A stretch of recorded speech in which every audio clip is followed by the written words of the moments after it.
Владата на СДСМ и ДУИ е криминална. Најмалку 5 земји членки на Европската Унија сметаа дека Македонија не заслужува ниту почеток на преговори со Европската Унија заради високото ниво на корупција.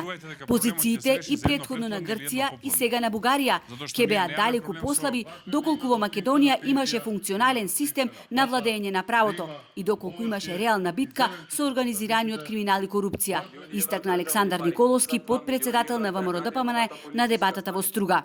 Доколку Македонија беше според перцепција за корупција во првите 30 во светот, а не во првите 100 како што е во моментов, односно на неславното 100-то место, веруете многу поразлично ќе изгледаше проблемот со нашиот сосед Бугарија, затоа што во моментов најмалце 5 големи земји членки на Европската Унија, да кажам тука директно не мислам на Германија, но мислам на останатите 5 големи земји членки на Европската Унија, мислат дека Македонија не заслужува ни почеток за преговори за членство со Европската Унија, пред се заради високо ниво на криминал и корупција.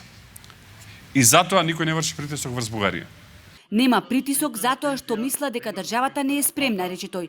Кога би било обратно, проблемот ќе се реши за едно предпладне или попладне, затоа што ние немаме проблем со најсилната земја членка на Европската Унија, туку со најслабата членка на Европската Унија.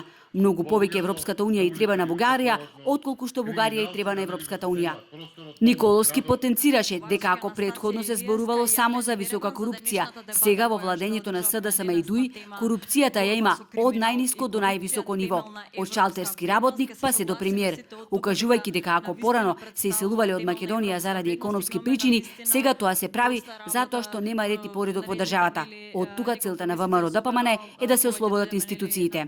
Доколку ние ова успееме да го средиме и народот го види како резултат, ќе не ценат и партнерите од надвор. Доколку не успееме да го средиме, тоа ќе бидеме во ситуација да се прекрстуваме, да менуваме, потенцијално нема да се случи тоа затоа што нема да дозволиме, но власта прифати да менуваме историја, да менуваме јазик, да менуваме култура, да менуваме традиција, само за да отидеме чекор напред, за да се покријат криминалите кои што во моментов постојат. Така што после промената на власта мора да има лична персонализирана одговорност. Николовски нагласи дека корупцијските скандали на владата на СДСМ и ДУИ почнале уште со формирање на истата. Тој наброи некои од криминалните скандали поврзани со владата на СДСМ и ДУИ и порача дека со промена на владата, ослободување на институциите, ќе се истражат сите криминали и оти ќе има одговорност за истите.